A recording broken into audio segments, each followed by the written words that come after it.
Hey everyone, good morning. This is Sunday, day after the fight, argument, misunderstanding, anger, rage, hostility, whatever you want to call it. That's in the journal before this one. Don't mind, I can't actually talk that loud, so I hope you guys can hear this. My throat is raw. It actually kind of burns right now. I think the reason why I'm blogging is because of my dreams, which are actually kind of weird. Didn't actually get too much sleep. Well, I did, but I kept on waking up. I'm not usually a restless sleeper, so that was kind of weird. Hang on a second, one sec. Sorry.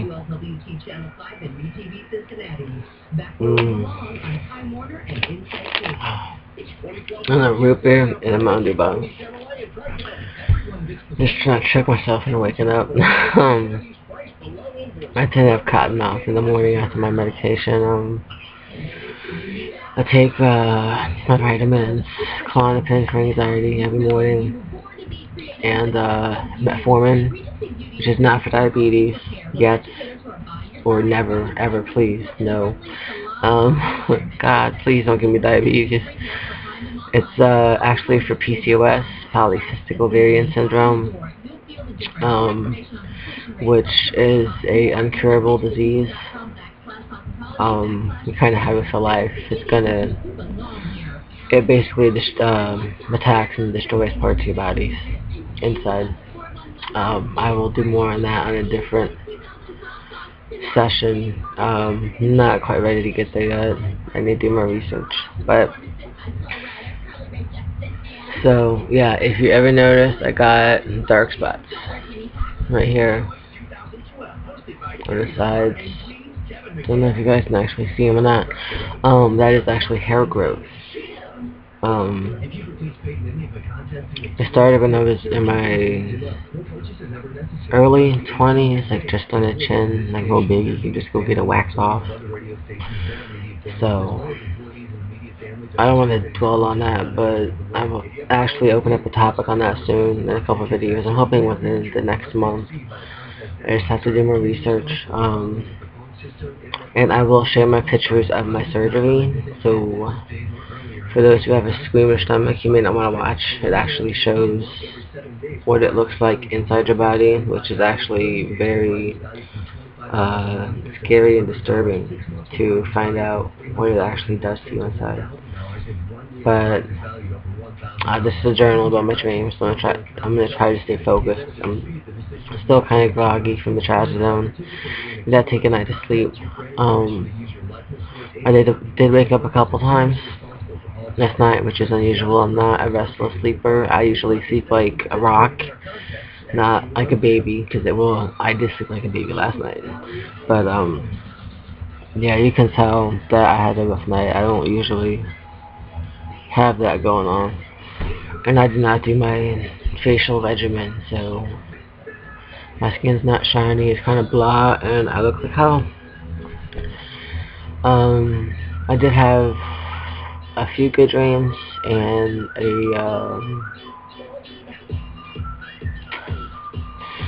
I say weird dream, kind of odd. The first one was about my daughter when she was little, taking her to the Festival of Lights at the Cincinnati Zoo. If you haven't heard of it, it is like freaking awesome. I love it. It is so cool. So yeah, it was a great day with her. It was just me and her that one. I didn't tell nobody else. Just kind of like a mommy-daughter thing. She was like almost 2. So, she actually kept on trying to touch the lights, with her hands, and I think we both got sick after that, because you go into the houses with like all the, with the animals on display, and you tend to go from like extreme hot to like snowy weather, extreme hot to snowy weather, and we both got sick after that happened. So now when I go without my daughter, of course, I tend to dress more thinner, and I just keep a scarf around my neck, so I don't have to take my coat off and take it back on and get sick again. I just kind of learned not to do that ever again. Don't bundle when you go to the zoo for the lights. But yeah, I do remember her trying to touch the lights, and we stood by the lake for like ever, cause they got a tree in the middle and like lights all around the lake, and she was just like completely mesmerized by it. She just couldn't take her eyes off the water with all the flashing lights on it. So that was a good dream. Actually woke up about 45 minutes to an hour after I went to sleep from that dream. The next one was actually a teething dream, also about my daughter. She had bad teething. She had her two front teeth practically come in at the same time. And she was in pain constantly. I tried the gel. That works for like maybe 10 minutes. I'm not gonna lie. After that, you got a screaming baby on your hands that will not stop. So she was a bad teether. Her teeth came in basically back to back or two at a time. It was awful. For her, it was awful. I actually went out and spent a boatload of money trying to find the right teethers for her. So I got like bags of teethers. So, like, it just blew my mind. The one that she actually fell for, it was like a big circle thing with 4 different sides, and on one side was like the big bumps, then there was a side with like the wavy lines, then on the other side was like the tiny bumps, and then on the bottom it was just squishy. So of course she would stick it in the fridge or the freezer depending on how bad she hurt. So I actually kept like 4 of those. I kept like 2 in the fridge, 2 in the freezer. So she always had one handy. But she actually started to attack the phone books, which is like the whole dream I had. She would tease on the corner of the phone books, which actually it scared me to death at first, because of the ink in it and the dyes and all that. And I called the pediatrician about it. He said, "No, it's fine, just as long as she doesn't actually swallow it." So I tried to keep them from her the best I could, but she found a few of them. I got the big ones, the thin ones, the little small ones. She preferred the big, thick ones. So I actually got some pictures. I do plan on sharing some of those. Might have to actually open up a separate account just for photos. Probably on Shutterfly or something like that. I'm not sure. But it's a picture of her with the phone book. She's standing up, then she's like on the phone book, like attacking it. I mean, her face is like she's a lion. She's just chewing on it like furiously.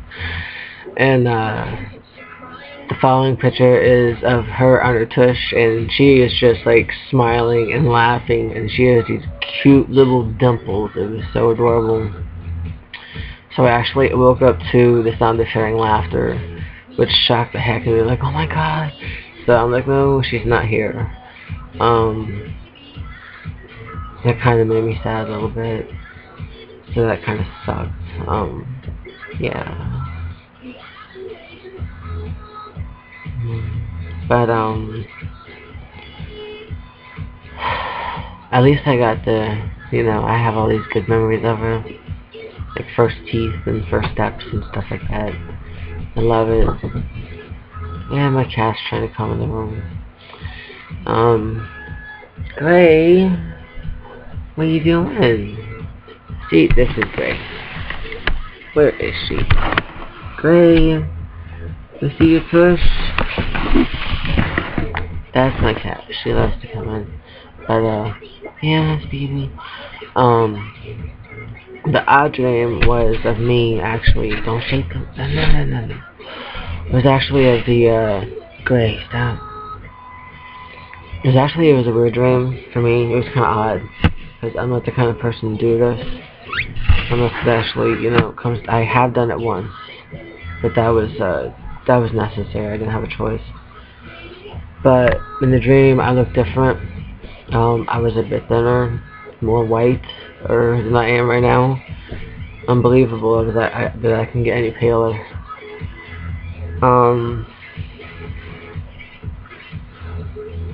I was dressed differently. Also, I had a coat on. Not like a big, thick coat, but just like kind of like a coat for autumn or like the beginning of winter, where it's like not too chilly kind of coat. And I was standing on the porch of our house. Okay, not our house. Sorry, I found it out last night. Remember?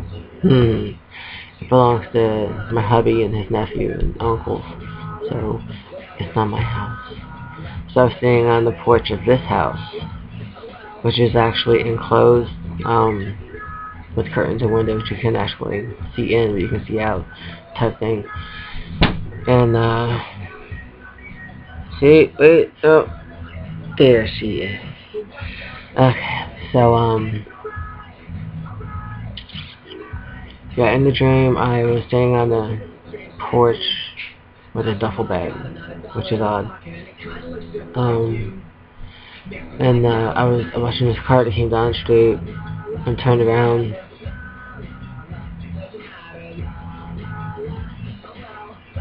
Sorry, she's tweaking me out here. I think she wants outside. Anyways, so in the dream, the car pulled up in front of the house and stopped. The driver got out and opened the passenger back door, and I came out to the porch. I slammed the door shut. I didn't even lock it. I went to the car. I tossed the bag in, hopped in the front passenger seat, and took off. So I'm like, what the heck? That's what I woke up to. Was that feeling of dread and fear? Like, what the heck was that about? Yeah. It was extremely weird. I don't remember. The person's face was like not there either. It was weird. It's like, I know most people don't actually believe in dreams, stuff like that, keeping track of them. I keep journals for my dreams, or did. I can't find my dream journal. It's missing. So again, I lost a lot of stuff over the past couple of years. Keep on missing pages from my journals, stuff like that. So, like for example, one journal I actually had, had like 2 or 3 pages actually taken out the journal from when my husband went out with his ex, who I believe still lives in Kentucky. I'm not really sure, unless I don't give a 2 hoots about it. But it's when he took a trip to go pick up meat. Yeah. And I believe he picked up one of his nephews from his sister. And then he picked up his ex, and 2 of his kids went with him. And those pages were actually missing from my journal. I found them about like a year later in his dresser. I took them back, and he took them back from me. So it's kind of like, really, does it make a point of taking it out of my journal? I'm more upset that they were taken out, just because it's private to me. That's my personal thoughts. But just because you take pages out of someone's journal doesn't mean they're not going to remember that. Especially the bad stuff for girls, it sticks in your head. All the bad stuff people do, it's there, you can't take it out. So, don't exactly think he knows that. Does now. Another pop-up. Okay. So, yeah, that's pretty much how that went. I actually have journals that skip years.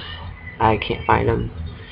So again, like I've mentioned before, I started going on Penzu, which is a great site. You get to keep a journal. It's not a video journal, it's a journal you gotta type. But you do get to add pictures to your journal entries, which is awesome. So instead of keeping a notebook around the house, I actually go to Pensive, keep it there online, so no one can see it but me. So that way I don't lose anything. But back to the whole dream thing is that it's actually not the first time I had that dream. I think it's about the 5th time I've had the same dream.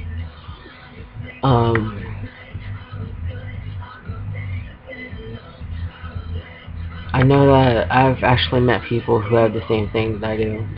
They dream about the same dreams or whatever, which is actually not considered normal. I actually saw a specialist once about it.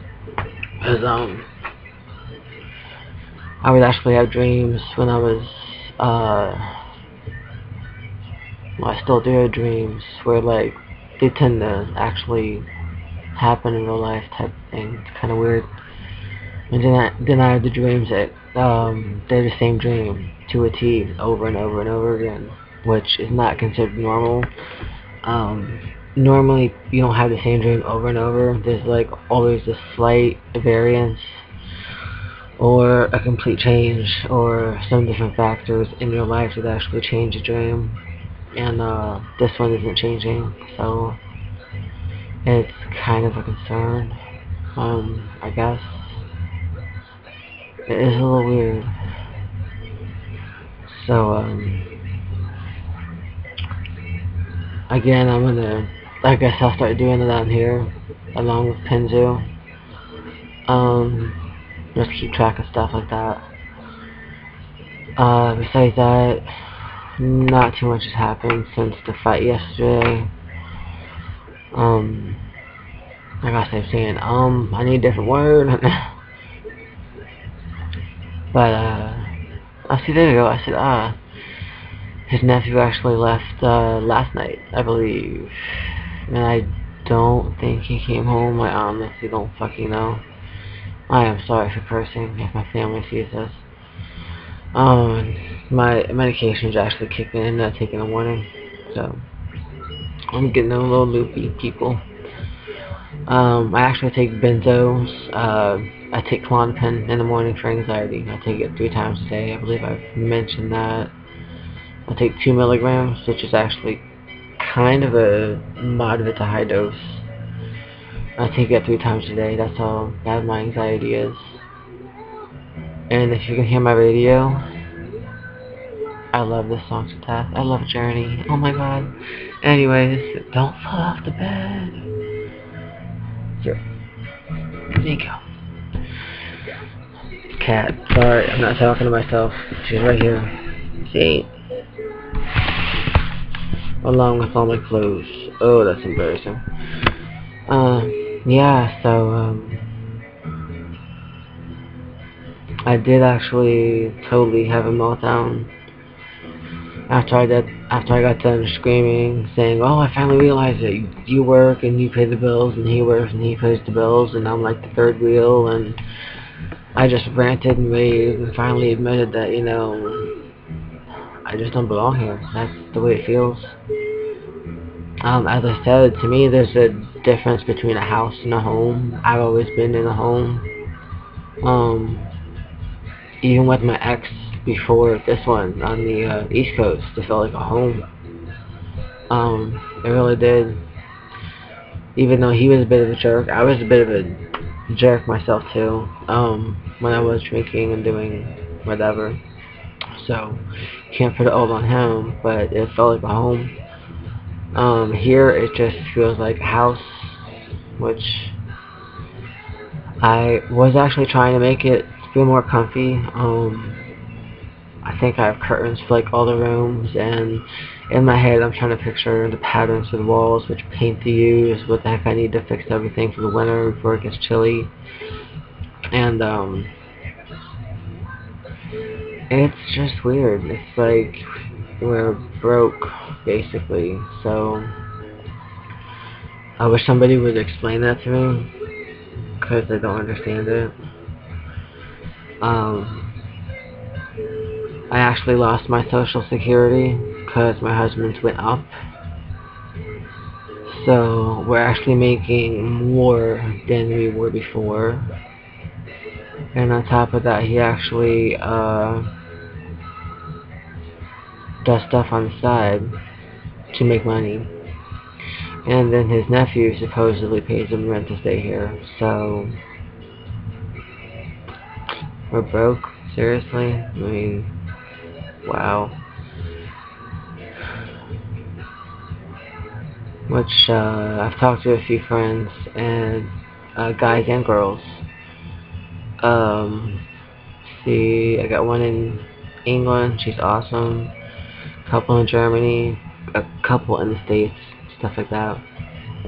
And they kind of say it's the same pattern that he had when he was seeing his ex. So, you know, the saying, check your cell phone, do this, do that, and I'm like, I'm not doing nothing. I'm not. If you ever get those gut feelings, like you know there's something going on, then obviously just go with your gut. The past 2 times I had those feelings in my gut, they actually were true. It took a while to find the evidence. I hate to say it like that. I actually did snoop through his cell phone and stuff like that, and go through stuff to actually get proof. Then I would confront him about it and ask, and he'd be like, no, I didn't do that. No, I never saw it. And, you know, and I'd be like, you effing liar, and I'd just spill the beans right in front of him. After the second time, you know what, I really don't give a crap. I don't.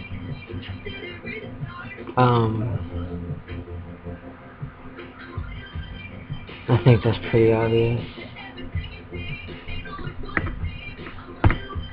So yeah.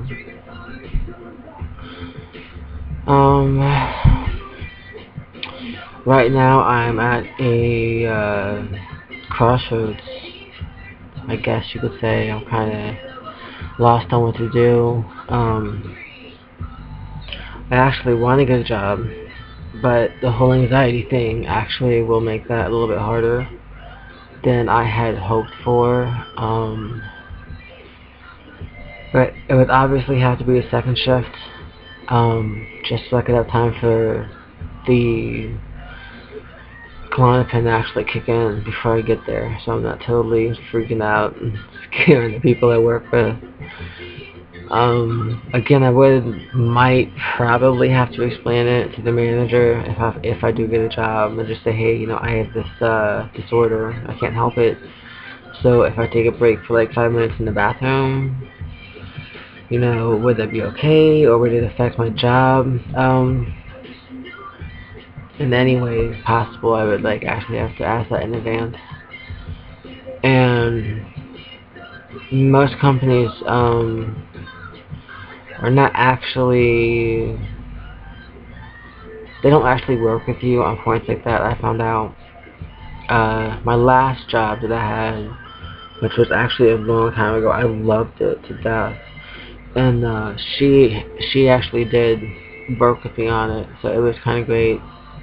But the one before that, I was actually a stockroom person type thing, and they did not work on it at all. So if I was in the middle of like a full-fledged attack, I still had to do my job no matter what, which actually makes it worse, because you just got people staring at you like, what the hell's wrong with her? And then it makes the anxiety more intense when you got people staring at you weird. And I try to meditate when it happens, and that's kind of hard to do at some jobs, which is actually frustrating as heck. So yeah, so I got the job thing, that's it, my crossroads, don't know, yes, no, full-time, part-time, you know, what to do. And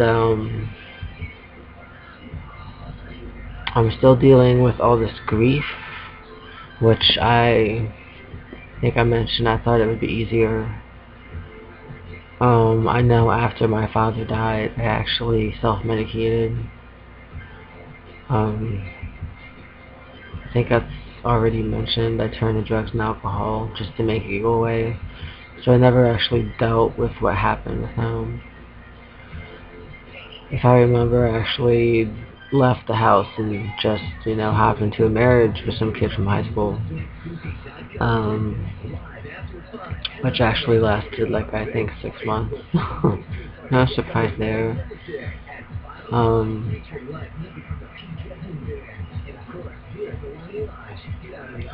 And that's the thing is that, I did end up hurting him in a way.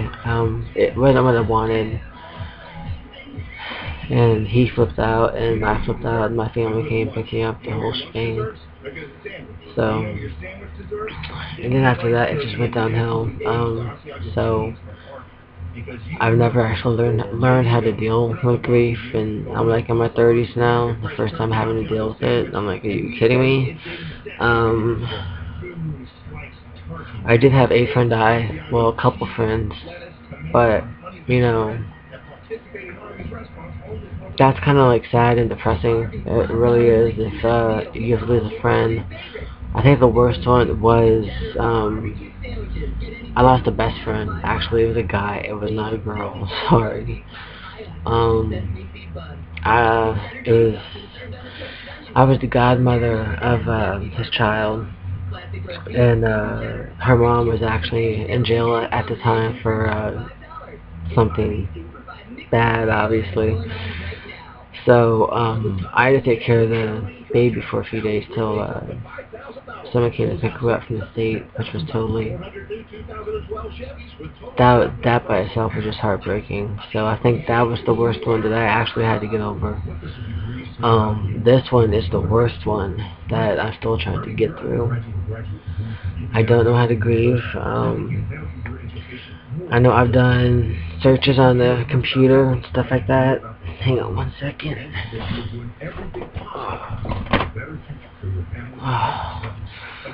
And they got like certain stages for grief.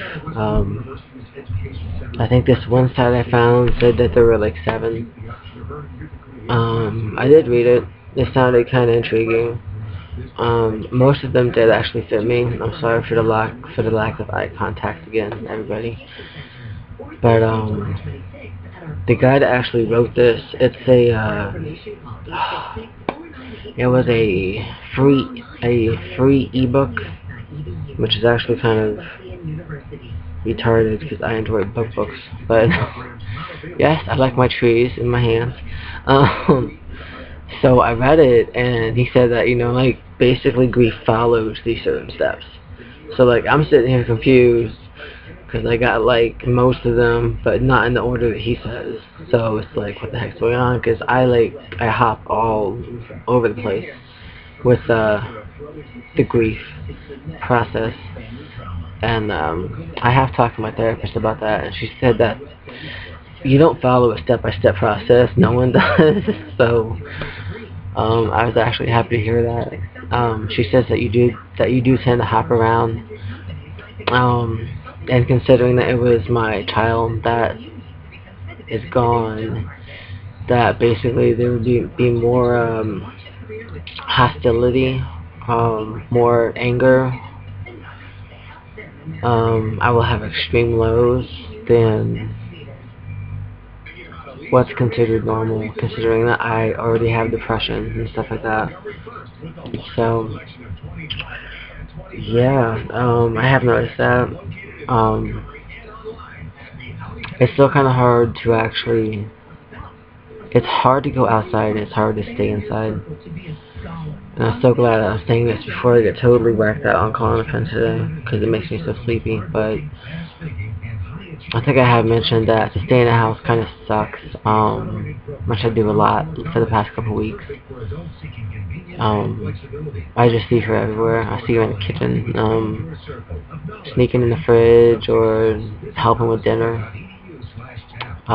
we used to do dinner before he came home. My husband, which was not my husband at the time, but we used to do stuff like that, and I can walk into like certain rooms and just picture her playing the video games, or picture her at the table with her homework, or my favorite actual memory is, it's not sad, it's a tearjerker for me though. It does make me cry, because she actually started doing it because of me. I'm sorry. But I take a bubble bath and it's like all bubbles. I love bubbles. So I'm still a kid at heart, so we definitely had that in common. And she used to flip around in the bathtub and pretend like she was a mermaid. So I say like most of the time when I start to take a bath, I can, you know, picture her in there. She flips around and slides from here to there, and she keeps on saying, you know, I have a trick to show you. I got this trick to show you. Can I show you all these tricks?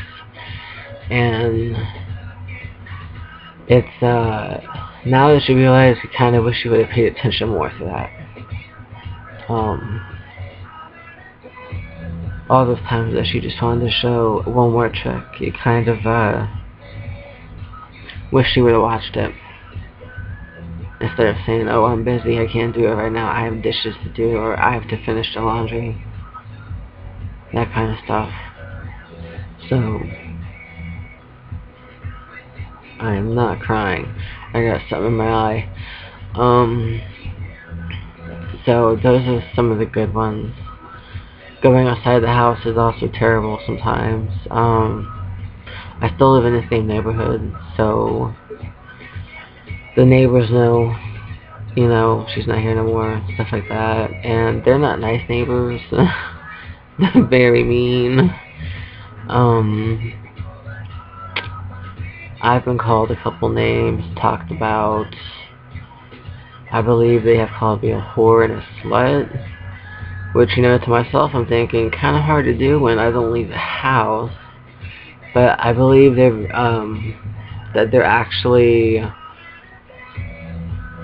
saying that into response that I'm staying in the house with you guys. Which is just something for them to talk about besides themselves. So I try not to pay attention, because obviously if your life is so bad that you have to put people down besides yourself, then you're not worth my breath. I know at first it started to hurt, especially right after I lost my daughter completely. It brought on these like fits of uncontrollable rage, and I just wanted to go over there like 2 or 3 in the morning and do something, and break out the windows, or do anything at all, and just toss paint on their house or something. I try not to get too carried away with my thoughts. Sometimes they do actually happen, so I have to be careful with that. So I have decided to actually, I do take it in, but I don't actually react to it anymore. So if they want to call me a whore or a slut or anything like that, they're welcome to talk about me, and I'm sure maybe they might see a video, they can recognize my face, they know where I live, so everybody pretty much knows that. My neighborhood's basically all black, not too many white couples. So yeah, and they're all drug heads, so I kind of feel like a black sheep in the neighborhood. Yeah, I don't talk to my neighbors up here at all, which is something that I've always done. I know all the places I've lived ever, I talk to my neighbors. My friends had cookouts, block parties, the whole shebang, and I came to Cincinnati and I'm like, oh crap, I wanted to get on the bus and go someplace else, but yeah, I was stuck in a situation, didn't have a choice. So the grief thing is another thing stuck at my crossroads. I'm trying to figure out how to deal with it, and it's a little complicated, confusing, infuriating when I have a therapist that wants to put me in a hospital. I think the grief process is natural. You just have to go through it. She actually prefers to medicate, like heavily medicate, and stick you in a nice little padded room. So I've actually changed up my visits to every 2 weeks instead of every week, just because of that fact alone. I know she probably sees it as a bad sign. I don't. I see it as you're ticking me off and I need some more time between visits. Another thing is my husband. We don't talk like we used to. For like the longest time. The past couple years have been a strain on me and him. Him in some ways, I don't know which ways. He doesn't talk about anything. Really. I myself talk about everything, which I actually have stopped doing with him. I used to tell him everything, my husband, and I think it was about a year ago or something like that he actually started mentioning, well, I talked to this person about this, this, and this, and I'm sitting there like, you told people what I told you, and I'm like, there's certain things in the marriage that you don't do. And if your spouse trusts you enough to actually open up their soul and spill their guts, then you don't go around and talk about that with your friends just to ease your mind. You're supposed to actually talk back to your spouse for that, but he doesn't do that. So, yeah, that kind of, I put a halt to what I say. I do talk about things, just not the big things. I keep that with my family, because at least I know they're not going to go telling their friends or aunts or uncles or God knows who else. So, that is a big strain for myself on my relationship. I have also,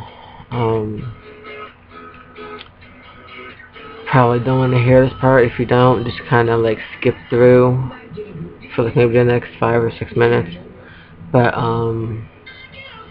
I give you a little pause to think about it. It is kind of personal.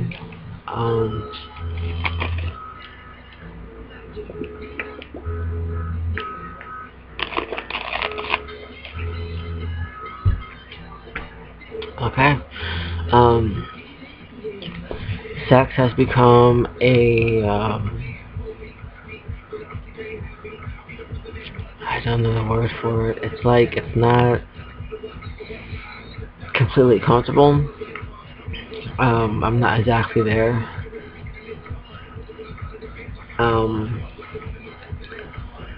Most of the time I do it just because I know that he wants it, which I think he already knows that. I think I've told him. For me right now, sex is a constant reminder of everything I don't have and probably will not have, which he doesn't understand. I married a man who thinks with his penis instead of his head. So, like my mom, both of them have said I married the wrong man. But anyways, for me it's a reminder of the loss of my child, and that's the biggest one. To me it's more like, it just hurts. I think about the fact, all the miscarriages I've had. Think about the miscarriage that I actually had with my husband, which he never ever talks about. He never even broached the topic. Pretty sure if I asked him, he wouldn't know when it happened. Pretty sure if I asked him, he wouldn't know when that baby would have actually been born, which by the way is April 24th. So, yeah, kind of blows. And it also reminds me of my infertility because of PCOS, the polycystic ovarian syndrome, which is like a whole bunch of cysts on your ovaries. So instead of them turning into eggs, well, they turn into eggs and they're like released, but instead of doing what they're supposed to do and go down the tube and all that good stuff, they actually turn into cysts on my ovaries. Not all of them, obviously, because I have been pregnant.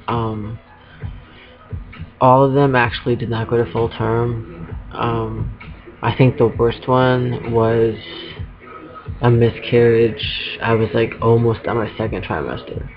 That was the actually hardest one. Because I was showing, so it kind of sucked. So, sex to me is a reminder of what I've lost and what I can't have. The one pregnancy that I was able to keep to full term, everybody that I knew at the time on the East Coast, my therapist, whatever, my friends, they called it my miracle baby. Because I actually was able to carry her full term. Actually, she stayed in 2 weeks late. She wanted some extra time. So she was actually born at 42 weeks and 3 days. If you believe that one. And she came out a little chunky monkey with a lot of hair. So that kind of explains the heartburn. But so that's it for the personal stuff. So my crossroads, it's getting a little cluttered. I got the grief and all this other stuff, the relationship, neighbors, his nephew. I will admit that I have became a bigger person towards that issue. I seriously have dry mouth. I am so sorry, you guys. Oh, yeah.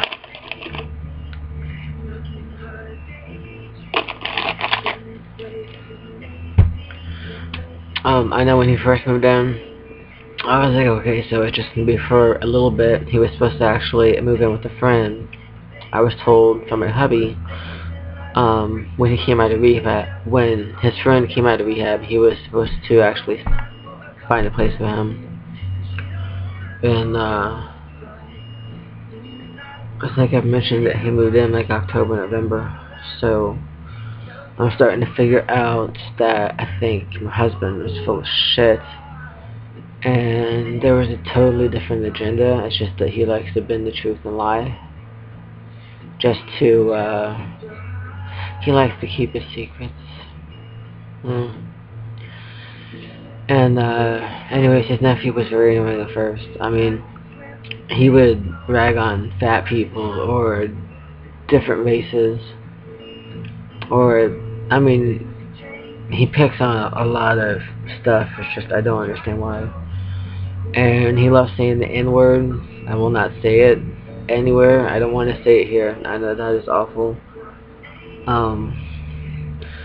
I know when I was growing up, we lived in, like, a pretty good neighborhood. And I actually said that word. I think I got my butt bruised. So I learned that that's not the polite way to say it. You just call someone black or African American, whichever one they actually prefer. I say black, it's just normal. But he says the N-word, so yeah, the kids around the block, well, up the street too, if I don't mind saying so, are actually calling us the N-word now. Whenever, well, not whenever, but there's been a few times I've been outside where, you know, they come up and they stop, like, right in front of the house, and they be like, they act just like Johnson with the pants up and country boy attitude, and they just say it, and I just stand there like, thank God you're a kid, because if you were a grown-up, oh my goodness. And honestly, I can't blame the children, because they actually learned it from someone who's supposed to be a grown-up, who acts like he's still in friggin' high school, with no brains. no respect for people, no dignity for himself, obviously, because if he actually knew what that word meant, I think he could describe himself as one too. So, I have come to terms with it. Just let it go. He's not going to change. There was a time when I stopped cleaning the house downstairs because it stinks so bad. They didn't pick up their clothes. Between his nephew keeping the clothes on the couch and the floor and basically in the living room, and then I got my husband with his clothes in the dining room on the table and everywhere else. I got tired of picking up, but you know what? I've actually started doing it again. Honestly, I got tired of the smell and the flies because no one done dishes. So I think I did that for like a month to see how long it would actually take them to get the picture that, hey, pick up your clothes, put them in a hamper, because we got like 4 or 5 of the things, and do your dishes. So then they actually never caught on. I think my husband did, but he's the kind of person that does dishes and just kind of half-asses it. His nephew actually says that he doesn't know how to do dishes properly. And seriously, I want to talk to him like he's 10 years old and just be like, hey, practice doing dishes. Wash them, then rinse them, and see if the food is gone. I don't do that anymore.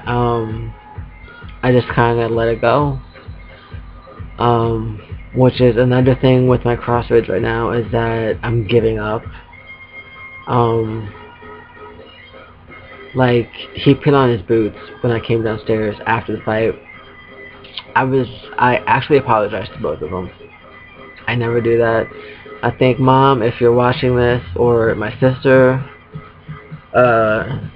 you guys know I don't apologize for anything, hardly. So, if I do apologize, I like really mean it, because I am swallowing a lot of my pride right now, by staying here, and sooner or later I'm not gonna have none left, and that's when it's time to go, type thing. But I did apologize to both of them separately, not in the same room. I did apologize to my husband first, and I apologized to his nephew, and of course he gave me that, you know, fuck you look, whatever, and just went back to his magazine or whatever he was browsing through. So I don't care that neither one of them accepted it. It's just the fact that I said it. I actually cannot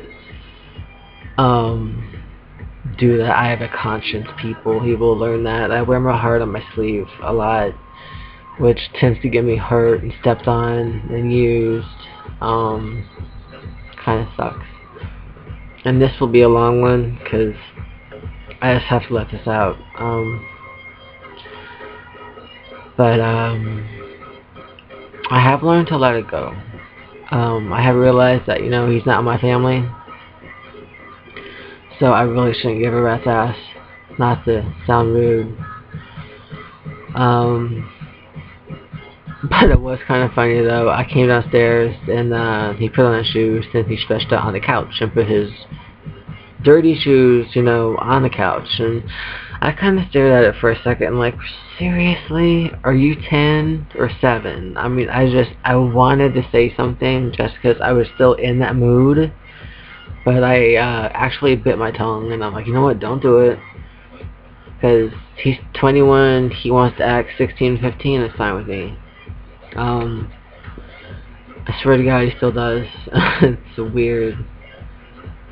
So I just kept my mouth shut. I don't care anymore. He can destroy the blankets down there on the couch. He can destroy the couch, because I'm just at the point where I don't care. If my husband can't say a thing about it, and he's the one paying for all the furniture down there, why should I? You know what I'm saying? I'm pretty much the, sorry for the word, bitch in the house already. I think they pretty much know that. So, yeah. And the messed up thing is that neither one of them actually cares. My husband actually comes up to me complaining about my his nephew, saying he can't stand this, he can't stand that, he can't stand when he does this, he can't stand when he does that, and he eats all the food in the house, and what the heck's happening with the laundry soap, and he complains his ass off. But like I try out these stupid things. Like I'll go upstairs, then I'll come back downstairs about 2-3 hours later, and they're fine together, and they're laughing, and I'm just like, you know what? You cannot play both fields. That's exactly what I'm thinking. So it's kind of like, it would not be the first time, because my husband is kind of like that. If he knows that something bothers you or he sees a weakness, he does kind of feed off of that sometimes, which actually is, I've talked about that many times with my family and my therapist. So, it is a little off the wall that, you know, even though I'm going through all this hell, my own personal hell, that, you know, he can try to play both fields at the same time. And I'm sorry, this root beer, I'm burping a little bit. But, yeah, I've actually started noticing more stuff, paying attention, stuff like that. So, the thing that caught my eye also were a couple things. I think one of the first things was when we got this house from his nephew's dad and stuff like that, and he actually asked me to come in the kitchen to talk about it, you know, about like how it's going to be paid off and what's going to happen and all this and that.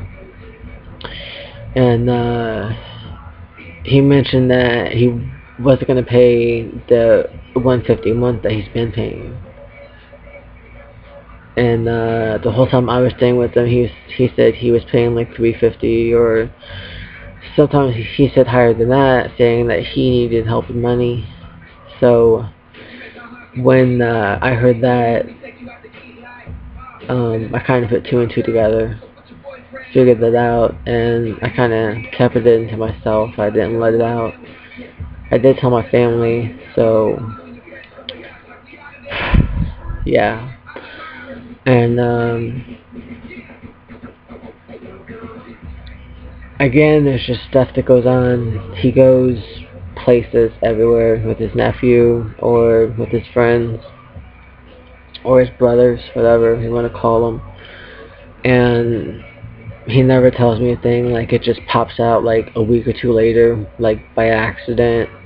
Half the time he stops himself, and then like the rest he just keeps on going. So it's amazing that I'm married to a man I hardly know,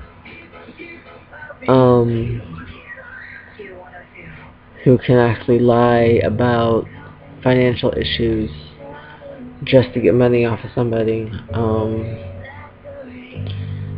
And I do believe he's lying about the situation with the house. I'm not gonna lie about that. I can't. My gut's saying there's something going on. It's been saying that. The fact that his nephew said last night that he was being a smartass. I was I was screaming at my husband in the kitchen last night, and he came and stood by the basement door, which again, like, this is like the sink. Whoa, I hate this camera. The sink over here, and then you got David over there, and like his nephew's by the basement over here.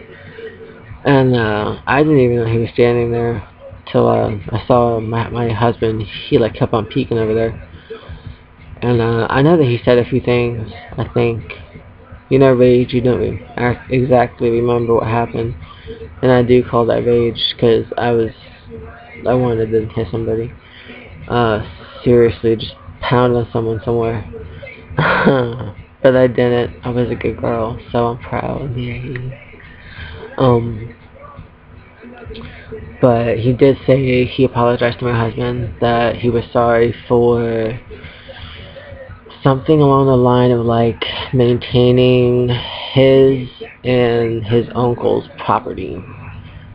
So he said that after I told him to go fuck off, basically. Yeah. So he, again, I will mention, is the kind of person that has to be the one-up, no matter what you do or what you have or anything like that. He has to be one-up on you. Like, he's the best, he can always do better, that kind of stuff. And he definitely got the one-up. I will admit that right now. The fact that he finally mentioned that. Somebody finally mentioned it when I've been thinking it for months. So I think it ticked me off even more. Actually, it completely pissed me off even more to hear it from somebody else instead of my husband. It's the fact that, you know, I was there with my daughter, and now it's just me and him, and basically his nephew had the balls enough to state that I have nothing to do with this house. Like, I'm just staying here to, you know, stay here, be his, whatever. I can't say piece of ass because he doesn't get enough sex. At least not from me. So, yeah. That's what set me off. So,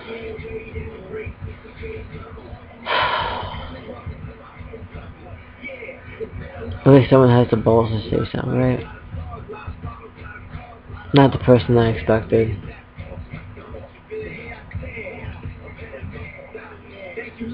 Yeah. I don't know. Over the 2 years, I've started to realize that he's really not the person I thought he was. As he puts his friends first most of the time. Well, the ones that he did have, I'm sure he's probably still seeing them. He's just not telling me because he's a busybody person. So he has to have people to talk to, go see, that kind of thing. So I'm sure he's probably lying about that too. And his brother or whatever, his nephew's uncle that actually stays next door, I thought he was, you know, a normal person. Not like he's nuts. I'm not saying he's nuts. I'm just saying like a normal, respectful, frickin' person. And what actually blew my mind was when he gave my husband a laptop that he took from the girl that's staying with him. Or woman, I'm sorry. She's, I don't know how old. She looks older than what she is. Sorry about that. But yeah, he started saying how something how she locked the computers up or something like that, and that he couldn't get on it. So I got on the laptop to see what she was doing, and coming to find out she wasn't doing nothing, but he was on a single site. I'm sorry for laughing, but wow. I was like, holy crap. So he's kind of like every other guy that my husband knows. They cheat, they beat, or they have like multiple partners and they're bachelors. So, I don't know if you're watching this, Mom, but you said you were going to, and I'm sure you probably already have, because they've been viewed. But,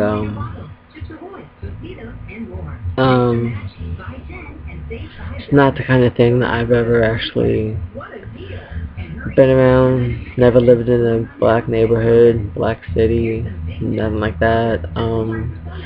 Never had to deal with pompous a-holes like these guys are. They think they're God's gift to women, and they're like the worst people. I wouldn't even touch them with a 10-foot pole. I'd be scared too. So it's a little scary.